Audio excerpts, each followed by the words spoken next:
This video sponsored by பைமோட். பைமோட்டில் உங்கள் வீட்டுக்கு தேவையான மளிகை பொருட்களை நீங்கள் குறைவான விலையில் வாங்கிக்கலாம்.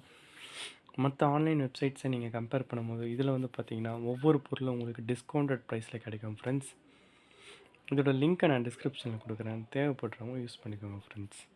தேங்க்யூ. இன்றைக்கி நம்ம வீடியோக்குள்ளே போகலாம். இனி நம்ம பார்க்க போகிற டாபிக் பாக்கியலட்சுமி சீரியலில் ட்விஸ்ட்டு. மீண்டும் வந்த ராதிகா, பரிதாப நிலையில் கோபி. விஜய் டிவியில் ஒளிபரப்பாகி வரும் பாக்கியலட்சுமி சீரியலில் அடுத்தது என்ன நடக்கப் போகிறது என்று இந்த சீரியலில் நடிக்கும் நடிகர்கள் சில புகைப்படங்களை பகிர்ந்திருக்கிறார்கள். அதிலும் ராதிகா சில நாட்களாக பாக்கியலட்சுமி சீரியலில் வராமல் இருந்த நிலையில் மீண்டும் அவர் ஷூட்டிங் ஸ்பாட்டில் கலந்து கொண்டிருக்கிறார். அப்பொழுது எடுத்த வீடியோஸ் மற்றும் கோபி கேரக்டரில் நடிக்கும் சதீஷ் பகிர்ந்த வீடியோக்கள் வெளியாகியுள்ளது. பாக்கியலட்சுமி சீரியலில் எதிர்பாராத பல திருப்பங்கள் வந்திருக்கிறது. இந்த சீரியல் முடிவுக்கு வருவதாக கடந்த மாதத்திலே இந்த சீரியலில் நடிக்கும் நடிகர்கள் தெரிவித்திருந்தனர். ஆனால் எதிர்பார்க்காத சில கேரக்டர்கள் திடீரென்று என்ட்ரி கொடுத்திருக்கிறார்கள். பாக்கியாவின் ரெஸ்டாரண்ட்டுக்கு எதிராக சுதாகர் வந்திருக்கிறார். அவருடைய மகன் நிதிஷ்கை இனியாவை திருமணம் செய்து வைத்திருக்கிறார்.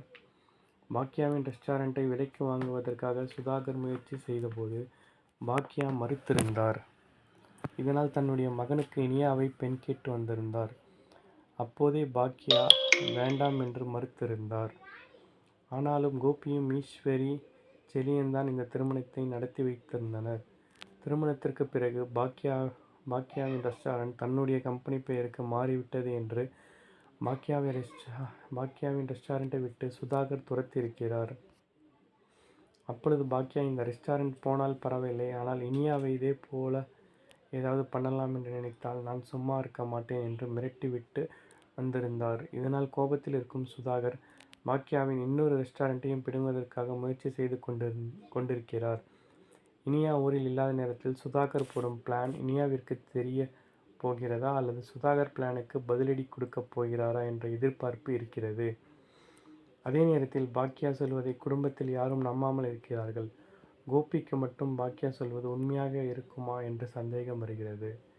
ஆனால் செலியன் மற்றும் ஈஸ்வரி சுதாகருக்கு சப்போர்ட் செய்து கொண்டிருக்கிறார். இப்படியான நிலையில் ராதிகா சில மாதங்களாக இந்த சீரியலில் இருந்து காணாமல் போயிருந்தார்.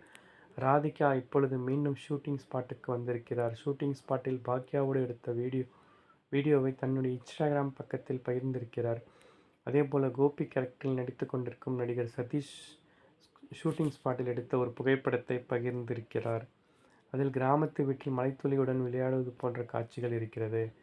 இதனால் பாக்கியா வீட்டை விட்டு மீண்டும் கோபியை விரட்டி விடுவதால் கோபி தன்னுடைய கிராமத்திற்கு வரப்போகிறாரா அல்லது இது கோபி ஏற்கனவே கிராமத்தில் தன்னுடைய அம்மாவோடு சில மாதங்களுக்கு முன்பு வந்திருந்தார் அப்பொழுது எடுத்த புகைப்படமா என்ற கமெண்ட்டுகளும் வருகிறது. எது எப்படியோ இந்த சீரியலில் போகும் கதையை பார்க்கும்போது இன்னும் சில மாதங்களை கடந்துதான் இந்த சீரியலுக்கு முடிவு வரும் என்பது தெரிகிறது. ஓகே ஃப்ரெண்ட்ஸ், இந்த வீடியோ உங்களுக்கு பிடிச்சா லைக் பண்ணுங்கள், ஷேர் பண்ணுங்கள், கமெண்ட் பண்ணுங்கள், சப்ஸ்கிரைப் பண்ணுங்கள். தேங்க்யூ.